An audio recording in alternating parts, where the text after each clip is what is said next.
Bismillahirrahmanirrahim. Alhamdulillahi rabbil alamin. Wal aqibatu lil muttaqin wala udwana illa 'alal zalimin.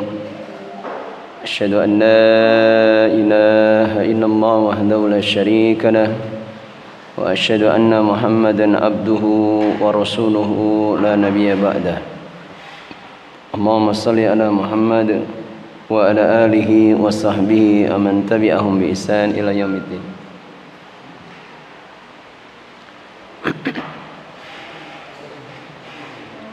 Manil ladzi yaqra'ul matan.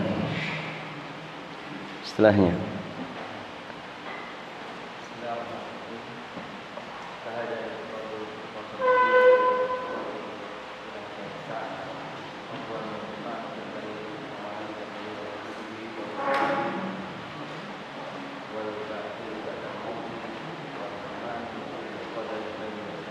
Sen.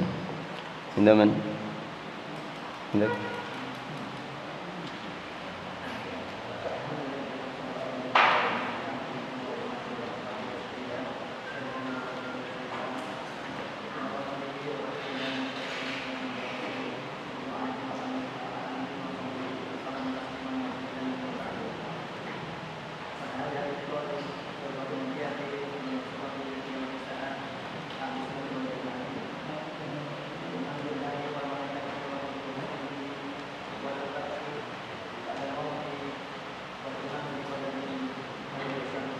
Ayo.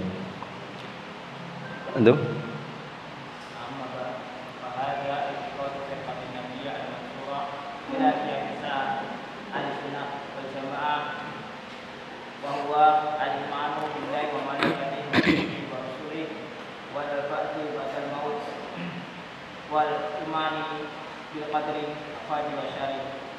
Ahsan, barakallahu fikum jami'an. Misalkan setoran berarti yang sudah dibaca tidak perlu dibaca lagi, tidak apa-apa. Jadi yang disetorkan nanti yang setelahnya. Nanti yang tidak saya tunjuk misalkan apa pengen baca silahkan. Baik.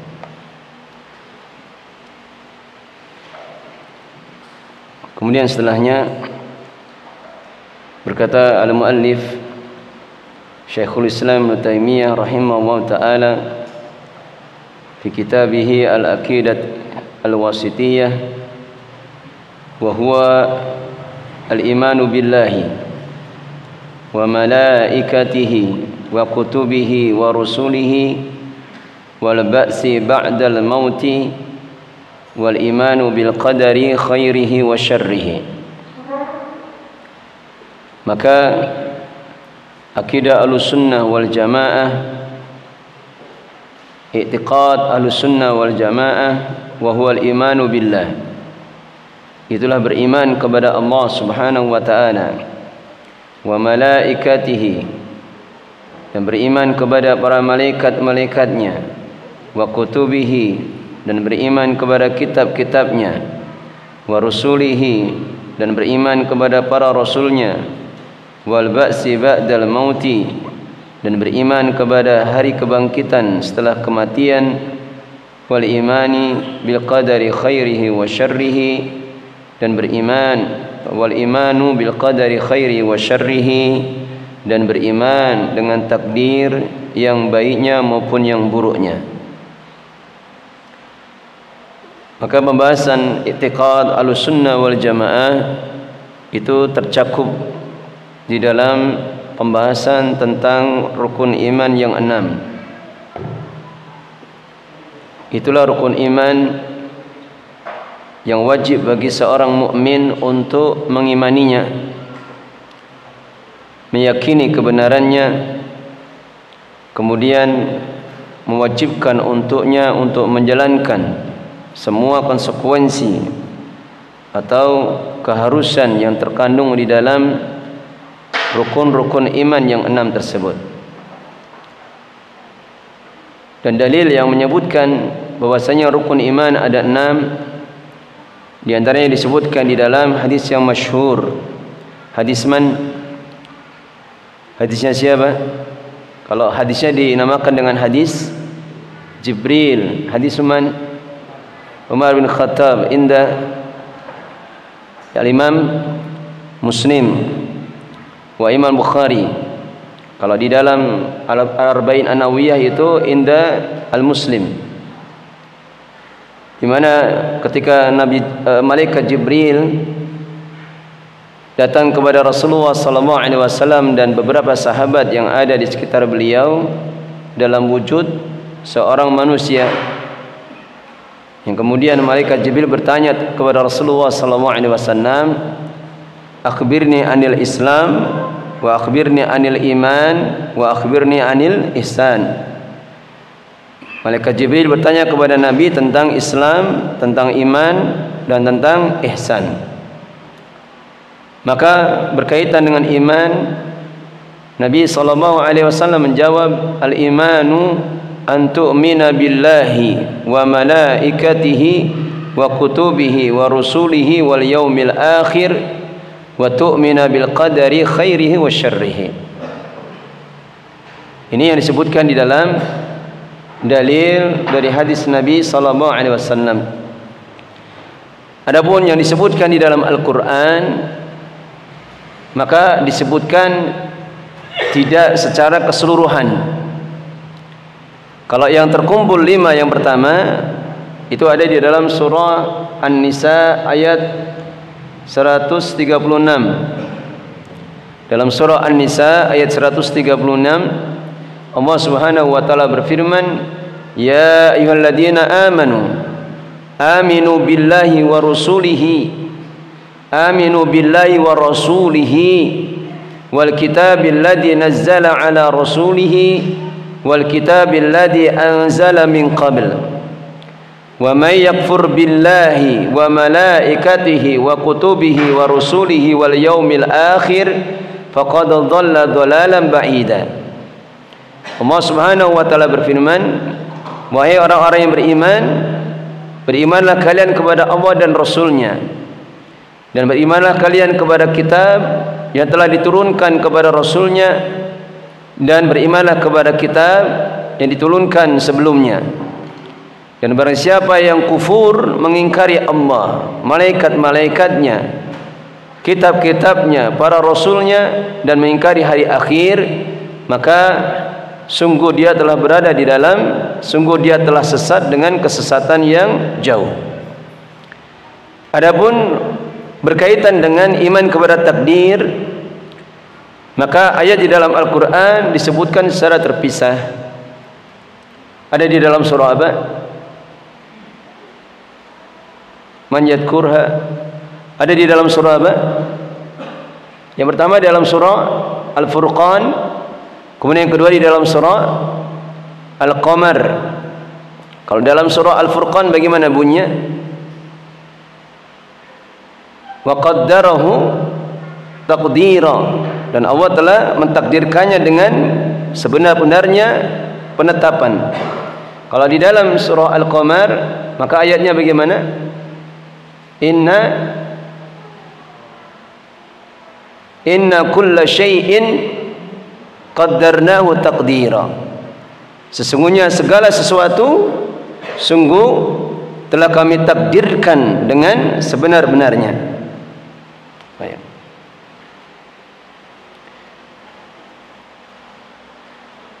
Berkata setelahnya Asy-Syarih Asy-Syaikh Fauzan hafidhahu wa ta'ala, wa huwa i'tiqadul firqatin najiyah.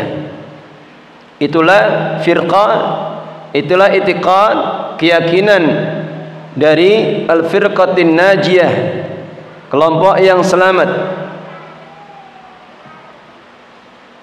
Maka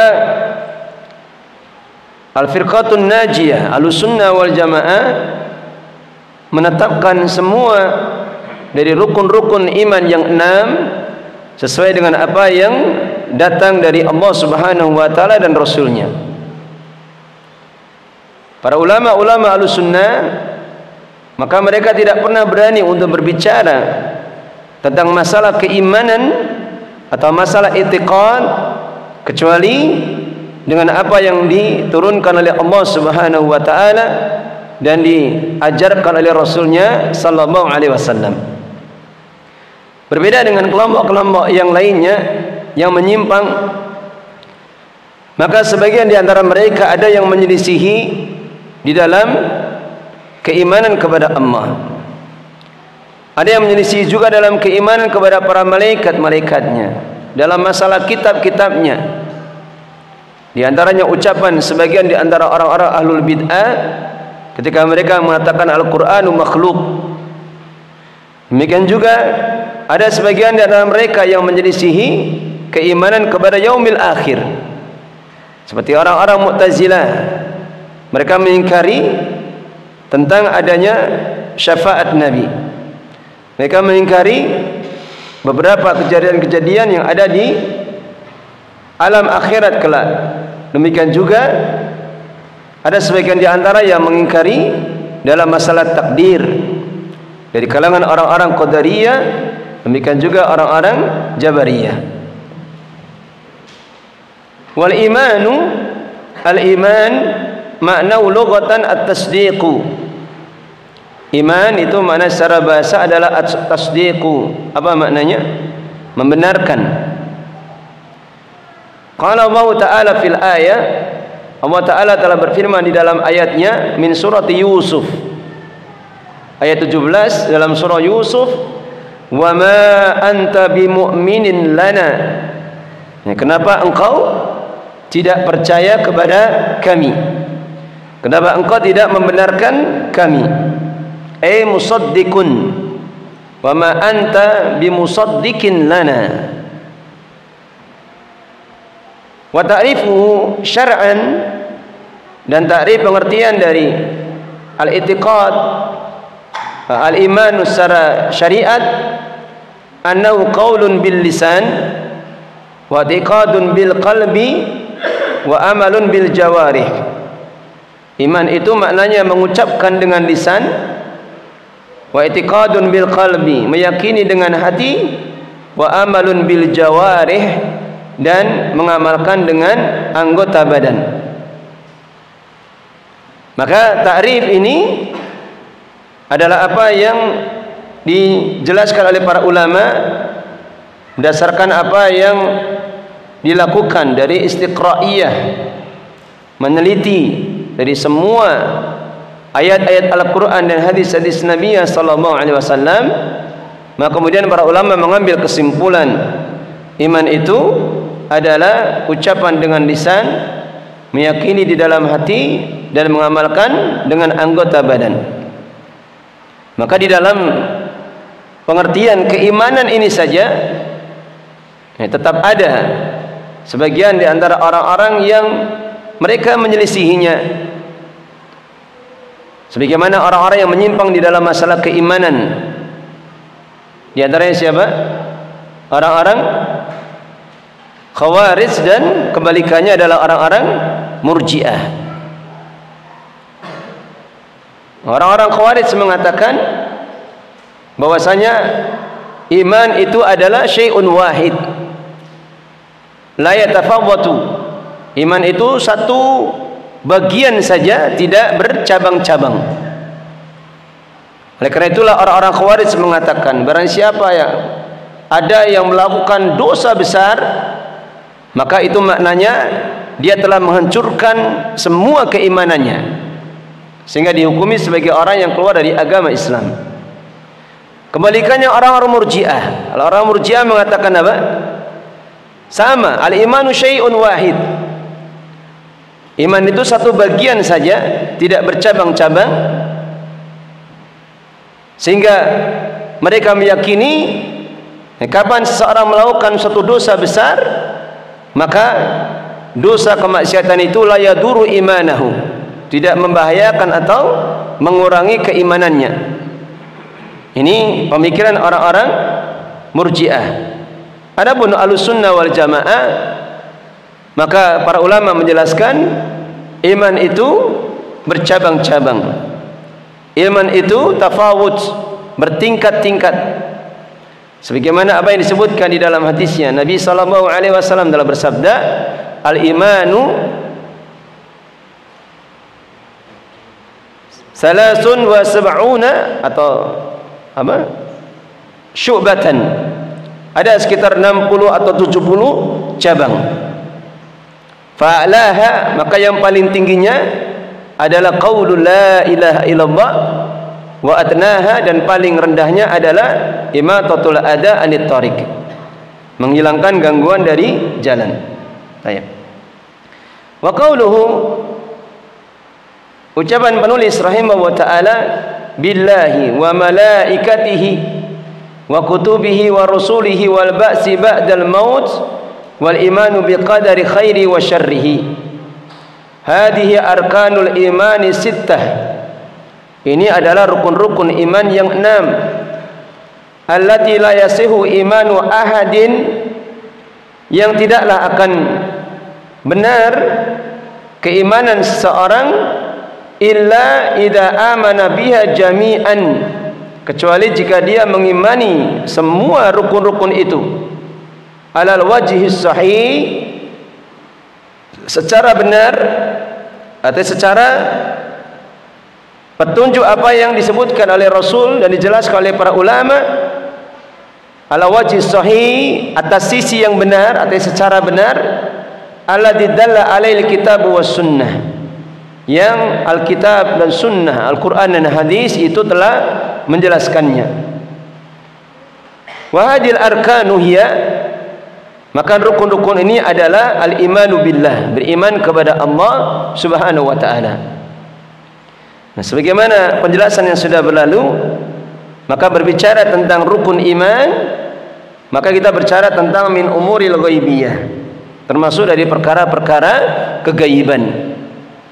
Sehingga tidak boleh bagi seorang pun berbicara tentang keimanan atau dia menafsirkannya tanpa adanya dalil yang diturunkan oleh Allah Subhanahu wa ta'ala dan Rasulnya. Cukuplah bagi seseorang itu dia merasa takut akan ancaman dan peringatan dari Allah Subhanahu wa ta'ala. Untuk orang-orang yang berani membuat keyakinan-keyakinan tertentu, membuat i'tiqad yang tertentu dari apa yang disebutkan peringatannya dari Allah Subhanahu wa ta'ala, bahwasanya Allah Ta'ala telah berkata, am lahum syuraka'u syarahu lahum minad dini ma lam ya'dan bihillah. Apakah mereka itu mempunyai sekutu-sekutu yang mensyariatkan untuk mereka dari agama ini malam ya'dan bihillah, apa yang tidak diizinkan oleh Allah Subhanahu wa taala. Sehingga kita mendapati para ulama-ulama Ahlussunnah wal Jamaah, mereka tidak akan pernah berani berbicara tentang keimanan, i'tiqad, keyakinan, kecuali apa yang diturunkan oleh Allah dan dijelaskan oleh Rasulnya sallallahu alaihi wasallam. Itu pun masih ada satu ikatan lagi yang harus dipegang teguh, yaitu dengan cara apa? Memahami dalil-dalil yang ada itu, mengembalikannya kepada pemahaman para salaful ummah, para sahabat radhiyallahu anhum, kemudian para ulama-ulama yang datang setelahnya dari kalangan para tabi'in dan tabi'ut tabi'in. Oleh karena itulah para ulama telah menjelaskan kepada kita bahwasanya namanya akidah itu adalah akidah yang satu saja. Akidah itu tidak berbilang, keimanan itu tidak berbilang. Sehingga kita mendapati kitab-kitab para ulama, mereka berbicara tentang akidah itu dengan pemahaman yang satu saja. Seandainya mereka itu berbeda pendapat, berselisih di dalam satu permasalahan, maka itu pastilah perkara-perkara yang furuknya saja. Adapun di dalam perkara-perkara usul, pokok akidah, maka para ulama kita tidak pernah berselisih. Kecuali orang-orang yang datang setelahnya, mereka tidak meletakkan pemahaman mereka kepada pemahaman yang benar yang diajarkan oleh Rasul kita sallallahu alaihi wasallam, sehingga mereka menyelisihi usul atau pokok-pokok di dalam akidah Islamiyah. Baik. Kemudian kata beliau, wa hadil arkanu, dan rukun-rukun ini ia adalah al-imanu billah. Yang pertama adalah iman kepada Allah Subhanahu wa taala. Maka di dalam kitab Al-Aqidah Al-Wasithiyah, maka kita tidak akan mendapati penulis menjelaskan kandungan dari keimanan kita kepada Allah. Penulis tidak akan menjelaskan semua kandungan. Akan tetapi penulis lebih banyak menjelaskan pembahasan tentang sebagian kandungan saja, yaitu keimanan kepada asma wa sifat, nama-nama dan sifat bagi Allah Subhanahu wa taala. Adapun berkaitan dengan kandungan-kandungan yang lainnya, maka beliau tidak jelaskan, karena bisa jadi memandang perlu untuk mengkhususkan di dalam satu pembahasan. Adapun pembahasan yang lainnya sudah dijelaskan oleh para ulama di dalam kitab-kitab yang lain. Maka di dalam keimanan kita kepada Allah, beliau Syekh Fauzan hafidhahu wa ta'ala mengatakan, wa huwa al-i'tiqadul jazim. Itulah i'tiqadul jazim, keyakinan yang pasti, bi annahu rabbu kulli syai', bi annahu rabbu kulli syai', bahwasanya dia Allah adalah Rabb segala sesuatu. Rabb di sini maknanya al-murabbi, yang mengatur segala sesuatu, dan tercakup di dalamnya juga makna Allah adalah pencipta dan penguasanya. Wa malikuhu, dan Allah lah penguasanya, penguasa segala sesuatu. Wa annahu muttasifun bi sifatil kamal, dan bahwasanya Allah itu disifati dengan sifat-sifat yang sempurna. Maka pembahasan awal yang beliau sebutkan ini berkaitan dengan tauhid apa? Keimanan kita kepada rububiyah Allah. Kemudian beliau sebutkan keimanan kita kepada nama dan sifat-sifat bagi Allah. Munazzahun an kulli aibin wa naqsin, Allah itu tersucikan dari setiap aib dan naqsin, kekurangan. Allah tersucikan dari sifat-sifat tercela, sifat-sifat keburukan. Wa annahul mustahiqu lil ibadati, dan bahwasanya Allah, kita mengimani bahwasanya Allah al-mustahiqu dialah yang berhak lil ibadati wahdahu la syarikalah, yang berhak untuk diibadahi semata, la syarikalahu, dan tidak ada sekutu baginya. Maka yang beliau ucapkan setelahnya, ini kandungan keimanan kita kepada apa? Tauhid uluhiyah. Wal qiyamu bidzalika ilman wa amalan, dan wajib untuk menegakkan hal tersebut ilman wa amalan, secara ilmu dan secara amalan. Artinya keimanan bukan hanya sekedar i'tiqad yang ada di dalam hati, akan tapi wajib untuk menegakkannya secara ilmu dan amalan.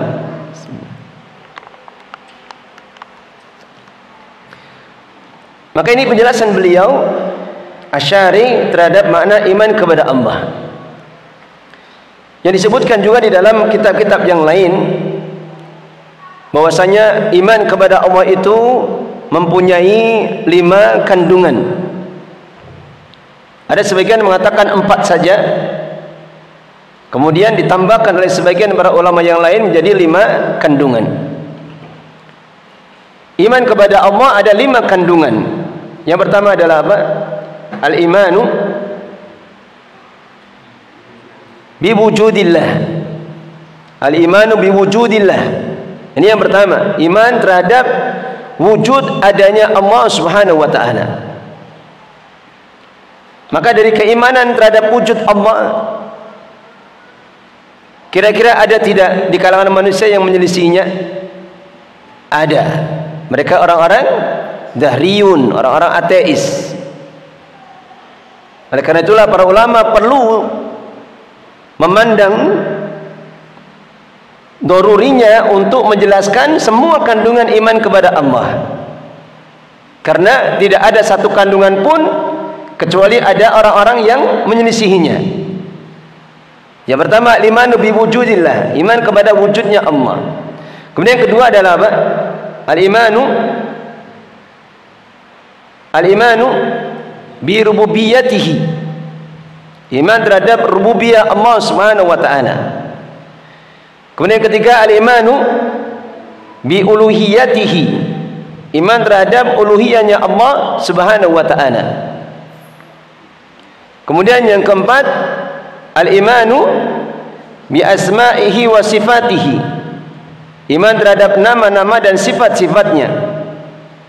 Kemudian yang kelima adalah apa? Al-imanu indaman.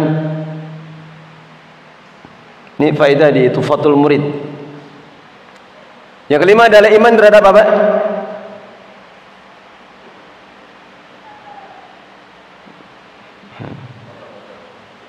Qadar itu beda lagi nanti. Itu kandungan di dalam rukun imannya. Tapi khusus untuk iman kepada Allah saja. Itu iman. Makanya mengajar itu nikmat. Nah, kalau antum sudah punya faedah, dulu dengan Ustadzuna Soleh Suhaidi hafidhahu ta'ala kita pernah selesai Tuhfatul Murid, itu ajarkan itu. Meskipun cuma 1, 2, 3 duduk kita bacakan terus demikian itu. Nah, kita dapat pahala, kemudian pemahaman kita, ilmu kita terasa lebih apa? Melekat dan mengokoh di dalam fikiran, di dalam hati. Maka kelima adalah apa? Al-imanu bi'uluwihi ala khalqihi, iman terhadap apa? Ulu. Apa ulu? Ketinggian Allah di atas semua makhluknya.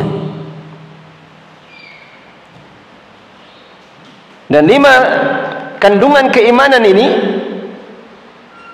maka tidaklah disebutkan oleh para ulama secara rinci, kecuali karena ada yang menyelisihinya dari kalangan manusia. Misalnya kita bicara tentang iman terhadap wujudnya Allah Subhanahu wa taala, maka banyak di antara manusia-manusia yang sampai pada keadaan dia tidak beriman terhadap wujudnya Allah. Dan itu hampir-hampir ada di setiap pelosok dari bumi ini. Ya, termasuk orang-orang Arab. Nah, jangan dikira orang-orang Arab itu tidak ada yang ateis. Sampai sekarang itu loh banyak yang ateis. Ya, termasuk di Yaman. Di Yaman itu ada namanya fraksi atau kelompok namanya Ishtirakiyah. Itu orang-orang ateis, masih berpegang teguh dengan paham komunis itu. Itu ada. Ya, apalagi orang-orang Eropa, orang-orang Amerika, orang-orang Barat sana, maka lebih-lebih lagi.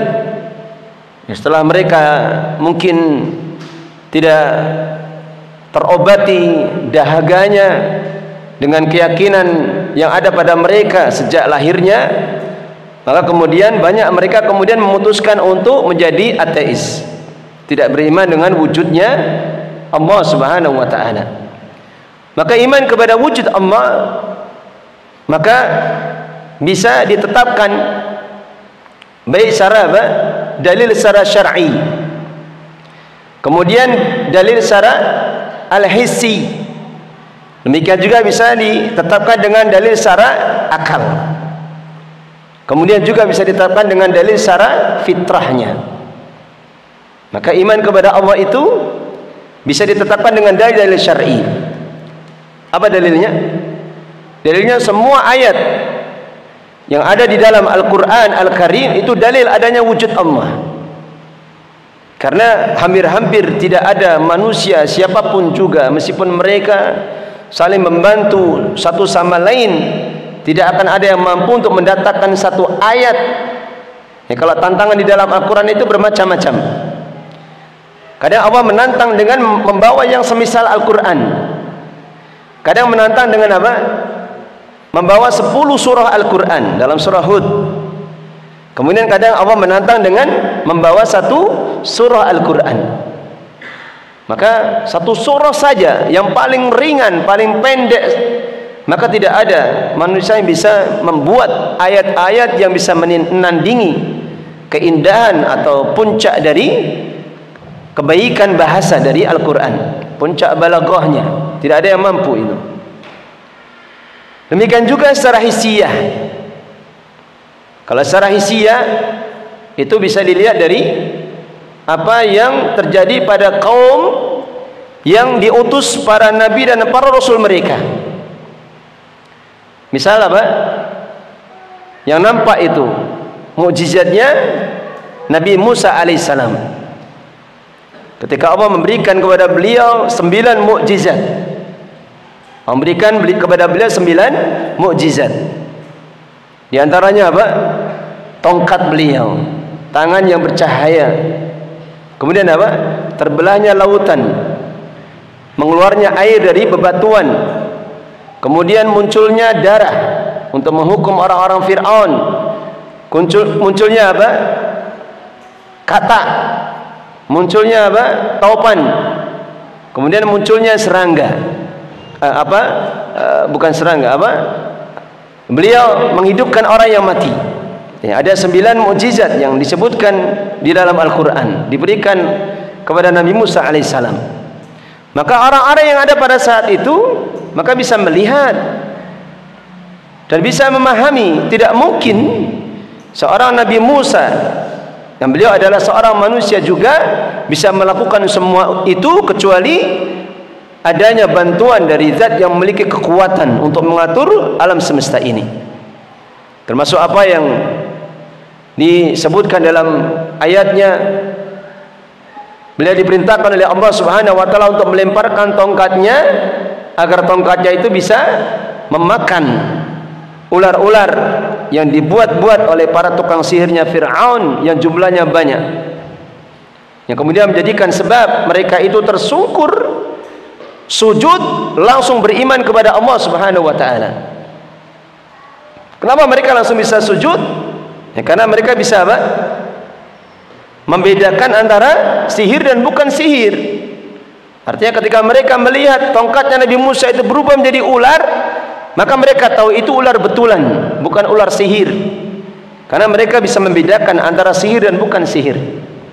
Maka ini secara hissiyah menjadi bukti adanya Allah Subhanahu wa ta'ala.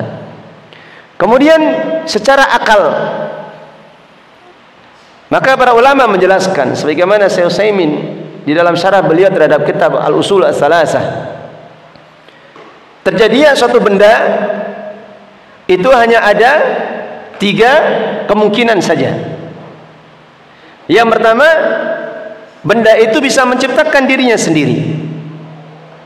Kemudian yang kedua, benda itu tidak ada yang menciptakan sama sekali dan muncul begitu saja. Kemudian yang ketiga, pasti ada yang menciptakannya. Maka 2 kemungkinan pertama ini kemungkinan yang muhal, yang mustahil, yang tidak mungkin terjadi. Hingga kemudian disebutkan di dalam ayatnya dalam surah At-Tur, ketika di dalam hadisnya disebutkan, siapa itu? Ibnu apa? Ketika dia ditawan di dalam peperangan Badar, kemudian diikat di tiang. Maka pada saat itu Rasulullah SAW di sholat maghrib, beliau membaca surah At-Tur. Bagaimana ayatnya? Am khuliqu min ghairi syai'in am humul khaliqun. Apakah mereka itu tidak ada yang menciptakannya, atau mereka sendiri yang menciptakan diri mereka sendiri? Am khalaqus samawati wal arda bal la yuqinun. Ataukah mereka yang menciptakan langit-langit dan bumi, bahkan mereka sendiri tidak meyakininya? Maka disebutkan di dalam ucapan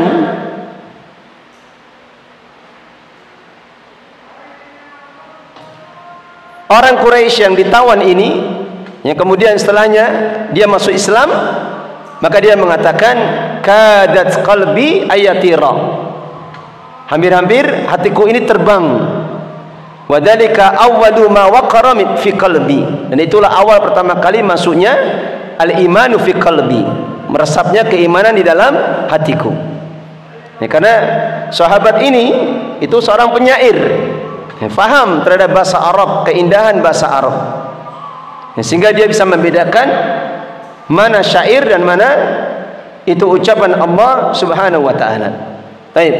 Demikian juga secara fitrahnya, maka setiap anak yang dilahirkan di dunia ini, maka semuanya dilahirkan di atas fitrahnya. Semuanya dilahirkan di atas fitrahnya. Sebagaimana apa yang disebutkan di dalam ayatnya. Bagaimana ayatnya? Allah Ta'ala berfirman, Fitratullah allati fatara an-nasa 'alaiha la tabdila li khalqillah. Itulah fitrah Allah yang Allah ciptakan manusia itu di atas fitrah itu. La tabdila li khalqillah, maka tidak ada perubahan terhadap fitrahnya Allah Subhanahu wa taala. Meskipun anak itu lahir dari rahim seorang ibu atau orang tua yang masih musyrik, atau seorang Nasara, atau seorang Yahudi, maka tetap dia difitrahkan untuk beriman akan adanya wujud Allah Subhanahu wa taala.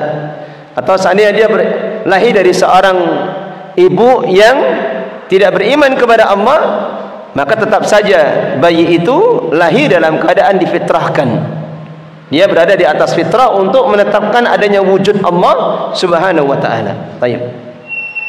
Isya ya. Enggak, tolong dulu.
Maka keimanan kepada wujudnya Allah Subhanahu wa taala, maka tidak ada yang mengingkarinya kecuali orang-orang yang sudah rusak fitrahnya. Kecuali orang-orang yang sudah rusak fitrahnya. Sebagaimana orang-orang ateis. Orang-orang ateis. Kalau ateis dan komunis itu beda. Komunis tidak harus ateis. Kalau ateis biasanya komunis. Komunis itu hanya memisahkan agama saja dari kehidupan, dari politik, dari ekonomi. Karena orang-orang komunis pun ada yang masih beragama Islam, meyakini adanya Allah Subhanahu wa taala. Maka orang-orang ateis itu mengatakan la hayata illal madah. Tidak ada kehidupan kecuali materi saja. Tidak ada yang menciptakan, tidak ada yang mengaturnya. Kalau anak lahir dari rahim ibu, maka dia lahir secara alami. Kalau dia bekerja cari uang, dapat uang. Kalau tidak mau bekerja, tidak dapat uang. Ini pemikiran mereka. Dan tidak ada yang menjadikan sebab mereka itu menjadi ateis, ya kecuali karena kesombongan mereka. Mereka ingkari perkara yang sudah Allah fitrahkan ke dalam hatinya. Baik. Kemudian yang kedua adalah al-imanu bi rububiyyatihi. Iman kepada rububiyah Allah Subhanahu wa taala. Itulah keimanan kepada apa yang ada pada perbuatan-perbuatan Allah Subhanahu wa taala. Karena rububiyah itu berasal dari kata Rabb. Ar-Rabb maknanya al-murabbi, yang terkandung di dalamnya tiga perbuatan Allah.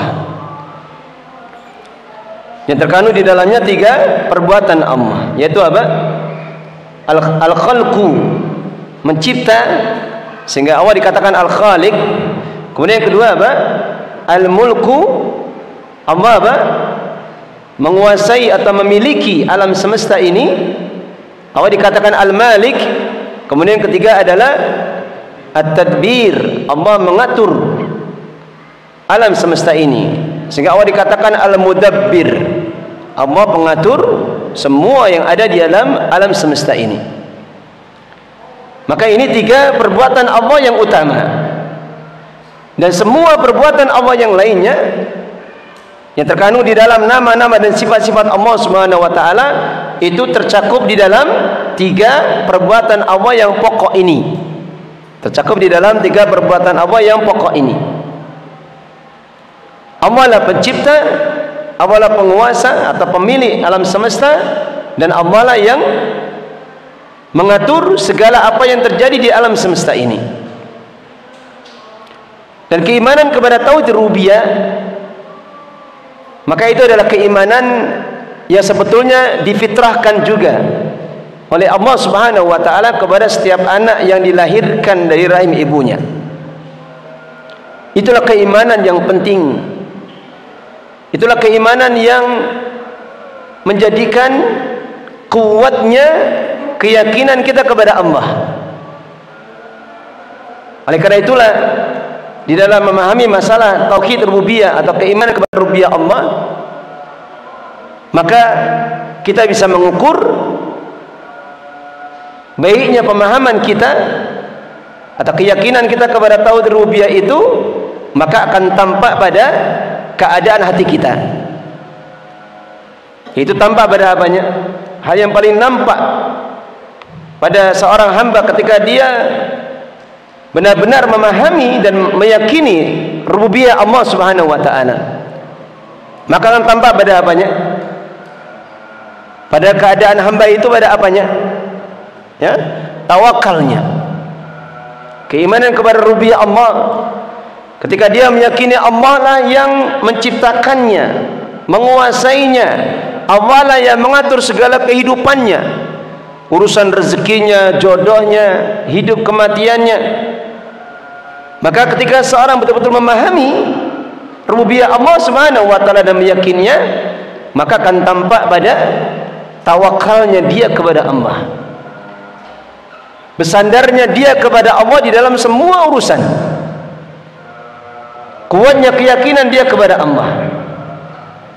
Maka inilah pentingnya kita terus mempelajari tentang akidah kita atau keimanan kita, melajari tentang nama-nama dan sifat-sifatnya yang penuh dengan kesempurnaan dan kemuliaan, yang tidak ada kekurangan dari segala sisi manapun. Maka terus kita belajar, mengkaji pembahasan tentang akidah itu sampai kapanpun juga. Karena keimanan itulah yang lebih kita butuhkan di dalam menghadapi setiap ujian, cobaan kehidupan ini. Yang kadang hati kita berbolak-balik, kadang kuat keimanannya, kadang lemah keimanannya. Maka kita lebih butuh kepada ilmu akidah melebihi kebutuhan kita kepada perkara yang lain.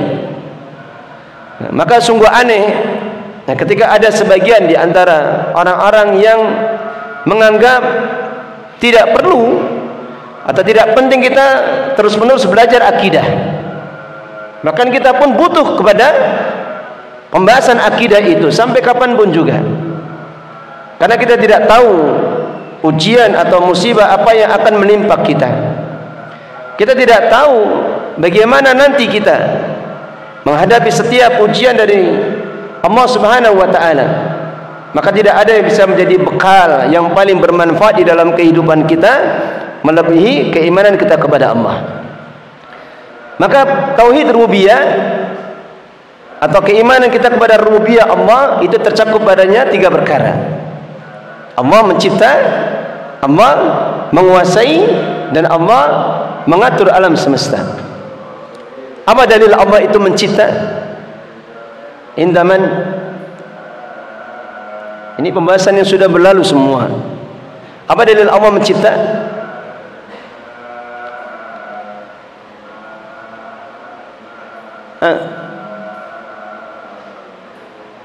Ada di dalam beberapa ayat itu, khaliqu kulli syai'in wa huwa bi kulli syai'in alim. Allah adalah pencipta segala sesuatu. Kemudian dalam surah Al-A'raf, ala lahul khalqu wal amru fatabarakallahu rabbul alamin. Ketahuilah, ala lahul khalqu wal amru, hanya milik Allah lah segala penciptaan dan segala pengaturan perkara. Dan Maha Suci Allah Subhanahu wa taala Rabbul Alamin, Rabb alam semesta. Ini dalil bahwasanya Allah adalah pencipta segala sesuatu. Yang nanti kalau kita kaitkan dengan keimanan kepada takdir, bahkan Allah lah pencipta semua gerakan kita. Kita menulis, membaca, kita tidur, kita berjalan, itu semua perbuatan kita diciptakan oleh Allah Subhanahu wa taala. Bahkan lebih sempurna lagi ilmunya Allah, apa yang kita lakukan itu pun sudah dicatat takdirnya sejak 50.000 tahun sebelum Allah menciptakan langit dan bumi. Maka apa yang ada di dalam benak kita ketika kita memahami betapa keimanan kita kepada Allah mengharuskan kita meyakini dan mempercayai semua apa yang ada di alam semesta ini semua ciptaan Allah, termasuk perbuatan-perbuatan kita sendiri. Dan betapa ruginya orang-orang yang tidak pernah memahami atau mendengar permasalahan seperti ini, karena tidak akan mungkin tumbuh di dalam hatinya siqah, keyakinan dan tawakal dia yang kuat kepada Allah Subhanahu wa taala. Ya mungkin kapan kita diuji oleh Allah dengan suatu musibah, yang namanya hati gampang bergoncang, kadang sedih, kadang bingung, kadang hati bergoncang. Tapi kalau orang-orang ahlu tauhid, maka dia tidak akan berlama-lama di dalam kegoncangannya itu. Dia akan cepat sekali untuk segera kembali ingat kepada apa yang sudah Allah tetapkan, kepada apa yang dia sudah pahami di dalam masalah keimanannya. Maka semuanya yang ada di alam semesta ini adalah ciptaan Allah Subhanahu wa taala. Dan kalau kita melihat bagaimana keadaan ciptaan Allah Subhanahu wa taala, Sebagaimana perkara ini adalah hal yang sering Allah Subhanahu wa taala ingatkan kepada kita agar kita memikirkan ciptaan Allah yang ada di alam semesta ini. Allah di akhir ayatnya sering menyebutkan dengan afala ta'qilun, afala ya'qilun, afala tadakkarun, afala tafakkarun. Terus demikian. Allah sebetulnya sering memerintahkan kepada kita untuk bertafakkur terhadap ciptaan-ciptaan Allah Subhanahu wa taala. Lihat yang ada di dalam awal surah Ar-Ra'd. Nah, kita menggambarkan sebagian saja di antara keajaiban dari ciptaan Allah. Maka Allah Ta'ala berfirman, khalaqas samawati bighairi amadin tarawnaha. Allah telah menciptakan langit-langit yang kalian lihat itu bighairi amadin, tanpa adanya tiang. Bumi ini kecil dibandingkan dengan semua langit yang ada dari 7 tingkatnya. Jadi langit itu makhluk yang besar, makhluk yang agung, dan itu Allah ciptakan tanpa tiang. Seandainya masjid sebesar ini saja dibangun dengan 1 tiang saja, maka tidak ada orang yang melihat kecuali akan berdecak kagum. Ini arsitekturnya hebat sekali ini. Ini baru masjid. Ini langit yang luasnya seperti itu Allah ciptakan tanpa tiang. Kemudian di antara keajaiban pula di ayat setelahnya, Allah menumbuhkan semua tanaman-tanaman yang bermacam-macam jenisnya, buah-buahan yang bermacam-macam jenisnya. Mungkin ada ribuan jenis dengan rasa yang berbeda-beda. Ada yang manis, ada yang asam, ada yang getir, pahit, ada yang enak, ada yang kurang enak. Dan Allah tumbuhkan dari air yang satu saja, yaitu air apa? Air hujan. Air hujan itu kan istilahnya kalau dalam pelajaran IPA itu kan proses penguapan. Air diuapkan, dipanasi, kemudian menguap ke atas, mengumpul jadi awan, kemudian berat. Sebagaimana disebutkan dalam surah Al-A'raf itu, proses terjadinya hujan itu demikian. Maka dengan air yang diturunkan, air yang apa? Dari sumber yang sama, dari atas air yang sama, bisa menumbuhkan tanaman ribuan macamnya, ribuan jenisnya. Subhanallah.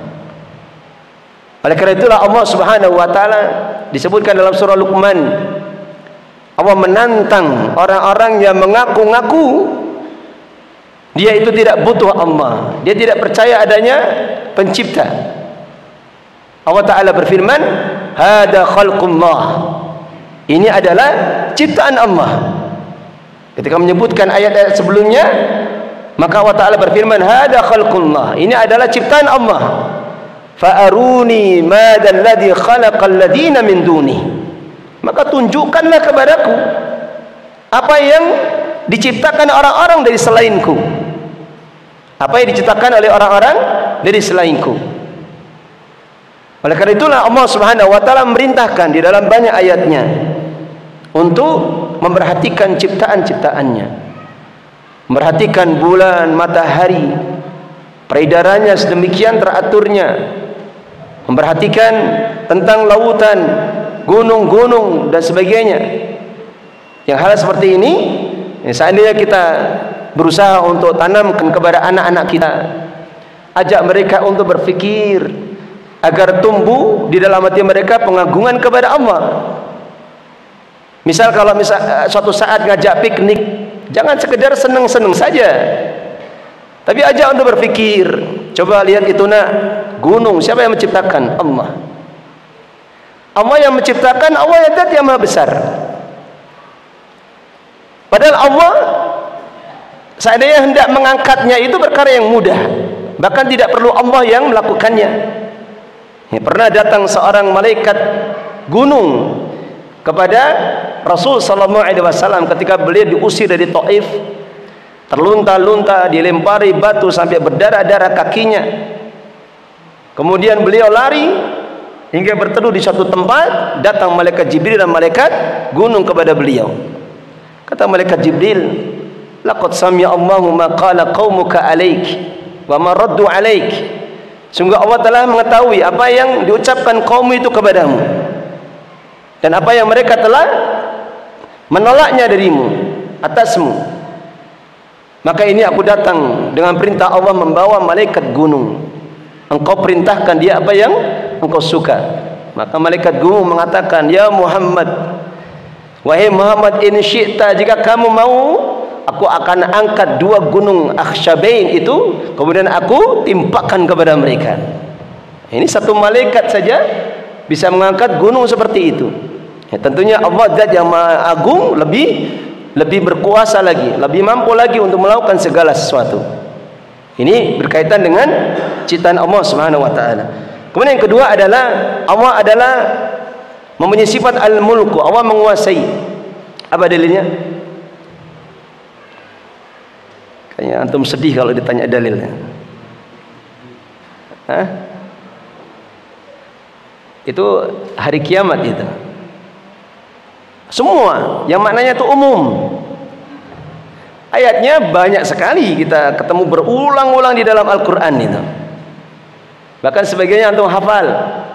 Contohnya apa? Awal surah Al-Mulk.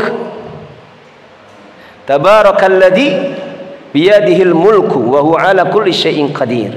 Maha suci Allah yang di tangannya lah segala kekuasaan, segala kerajaan, dan dia itu maha berkuasa atas segala sesuatu. Kemudian yang lainnya apa? Walillahi mulkus samawati wal ard. Didahulukannya jar majrur itu yufidul hasr. Hanya milik Allah lah al-mulku. Alif lam itu istighraqiyah. Semua kekuasaan, semua kerajaan itu di langit-langit dan bumi. Termasuk kalau kita mendapati ayat dengan kata apa? Walillahi ma. Dan milik Allah lah ma fis samawati wa ma fil ard. Dan milik Allah lah semua apa yang ada di langit-langit dan di bumi. Maka tidak ada sedikit pun dari apa yang ada di alam semesta ini, termasuk diri kita, apa yang ada di dalam tubuh kita, semua berada di bawah kekuasaan Allah Subhanahu wa ta'ala. Oleh karena itulah kelak orang-orang yang diberikan amanah kekuasaan di muka bumi ini, kemudian mereka menyombongkan diri, mereka akan ditantang oleh Allah Subhanahu wa ta'ala di hari kiamat. Maka Allah Ta'ala berfirman kepada mereka, limanil mulkul yaum, milik siapa kekuasaan pada hari ini? Milik siapa semua kekuasaan atau kerajaan pada hari ini? Maka tidak ada seorang pun di antara mereka yang bisa menjawab. Kenapa? Ya karena pada hari itu tidak ada yang bisa berbicara kecuali dengan izinnya Allah Subhanahu wa ta'ala. Yauma ya'ti la takallamu nafsun illa biiznih. Itulah hari ketika tidak ada yang bisa berbicara kecuali dengan izinnya Allah Subhanahu wa ta'ala. Maka semua apa yang ada di alam semesta ini adalah di bawah kekuasaan dan miliknya Allah Subhanahu wa ta'ala. Kemudian yang terakhir adalah at-tadbir. Allah itu mengatur segala apa yang ada di alam semesta.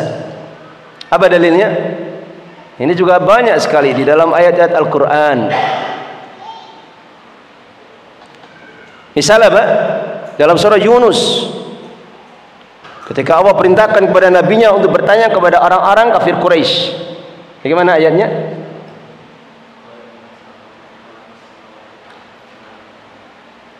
Tadbir. Kalau ini kan ciptaan. Kul may yarzuqukum minas sama'i wal ard.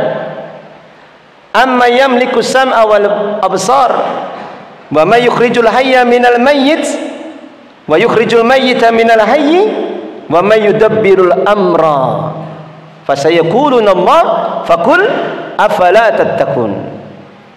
Allah Ta'ala berfirman, kul, katakanlah, siapa yang berikan rezeki kepada kalian dari langit dan bumi? Maka rezeki termasuk di dalam tadbir, pengaturan Allah Subhanahu wa ta'ala. Kemudian siapa yang menguasakan pendengaran dan penglihatan? Siapa yang mengeluarkan dari hidup dari yang mati? Siapa yang mengeluarkan yang mati dari yang hidup? Wa may yudabbirul amra, dan siapa yang mengatur segala urusan perkara? Fasayaquluna Allah, maka mereka mengatakan Allah lah. Siapa ini yang mengatakan? Orang-orang kafir Quraisy yang Rasulullah diperintahkan untuk mendakwahi mereka. Mereka mengatakan Allah lah yang mengatur semua urusan itu. Maka di akhir ayat itu Allah perintahkan kepada nabinya untuk mengatakan kepada mereka, faqul afala tattaqun, maka katakanlah, kenapa kalian tidak bertakwa kepada Allah? Kalau kalian tahu seperti itu, kenapa kalian tidak bertakwa kepada Allah Subhanahu wa ta'ala dengan menjadikan ilah itu satu saja? Sebagaimana Nabi ketika di Mekah, beliau pernah naik ke atas bukit berteriak untuk memanggil orang-orang Quraisy. Qulu la ilaha illallah, ucapkanlah la ilaha illallah, tidak ada yang berhak diibadahi kecuali Allah. Maka mereka malah mengatakan apa? Aja'alal alihata ilahan wahida, apakah dia itu hendak menjadikan ilah-ilah yang banyak itu menjadi satu ilah saja? Padahal mereka mengakui Allah yang memberikan rezeki kepada mereka, yang menghidupkan mereka, yang mengatur segala urusan mereka. Maka ini kandungan di dalam tadbir, pengaturan Allah Subhanahu wa ta'ala. Dan keimanan kepada rububiyah Allah itu sebagaimana tadi sudah disebutkan, termasuk perkara yang Allah telah fitrahkan pada setiap anak yang dilahirkan di dunia ini. Oleh karena itulah selalu senantiasa para ulama itu kalau menyebutkan macam tauhid, maka didahulukan dahulu tauhid rububiyah. Karena dari tauhid rububiyah inilah kemudian ada konsekuensi keharusan untuk menetapkan juga tauhid uluhiyah. Ketika hamba itu meyakini Allah lah yang menciptakannya, menguasainya, mengatur alam semesta ini, maka dia harus mengakui juga, dia harus menetapkan juga zat seperti inilah yang satu-satunya berhak diibadahi. Makanya masalah tauhid itu akidah atau keyakinan yang paling masuk akal. Kalau istilahnya itu paling logis. Sehingga cukup itu orang-orang barat, orang-orang Eropa, orang Amerika, orang di mana saja berada, seandainya mereka mau menggunakan akalnya sedikit saja untuk memikirkan agamanya, doktrin keyakinan dalam agamanya, maka pasti Allah akan guncangkan hatinya. Allah pasti akan guncangkan hatinya, sehingga dia akan mencari mana yang hak. Hanya saja ketika mereka mencukupkan dengan keyakinan agama bapak nenek moyangnya, tidak mau bertanya, tidak mau mencari kebenaran, ya dia akan dibiarkan demikian sampai menemui ajalnya. Tapi kalau seandainya mereka mau berpikir saja, maka itu sudah cukup untuk menjadikan mereka bertanya mana agama yang hak yang diturunkan oleh Allah Subhanahu wa ta'ala. Maka keyakinan kepada rububiyah Allah itu perkara yang sudah difitrahkan. Bahkan Fir'aun yang diutus kepadanya itu Nabi Musa alaihissalam untuk mendakwahinya, itu pun juga mengakui ada pencipta dari alam semesta ini. Artinya kalau Fir'aun mengatakan seperti dalam surah apa?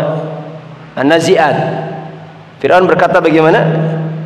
Wa ana rabbukumul a'la, akulah Rabb kalian yang paling tinggi. Kemudian juga disebutkan dalam ayat yang lain, ya ayyuhal mala'u ma alimtu lakum min ilahin ghairi, wahai para pembesar, tidaklah aku mengetahui kalian itu punya ilah selain diriku. Itu pun ucapan Fir'aun seperti ini sama sekali dia tidak yakini kebenarannya. Meskipun dia mengucapkan ucapan itu dengan kesombongannya, tetap saja asalnya dia tidak meyakini kebenarannya. Dan Allah Subhanahu wa ta'ala telah menyebutkan itu hakikat yang ada di dalam hatinya itu, bahwasanya hatinya itu sebetulnya menetapkan rububiyah Allah Subhanahu wa ta'ala. Apa dalilnya? Dalam surah Al-Isra, laqad alimta ma anzala haula'i illa rabbus samawati wal ard. Nabi Musa berkata kepada Fir'aun, sungguh engkau itu telah mengetahui tidaklah menurunkan semua ini yang ada di alam semesta ini illa rabbus samawati wal ard, kecuali Rabb, pemilik, pencipta, penguasa dari langit-langit dan bumi.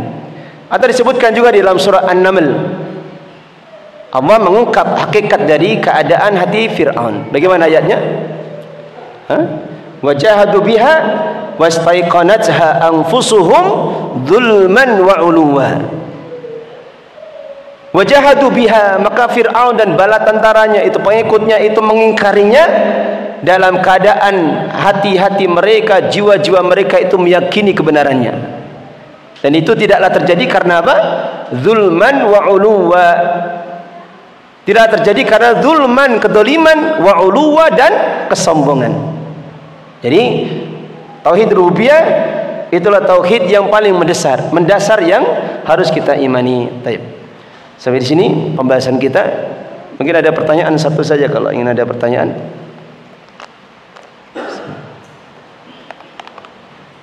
Ada.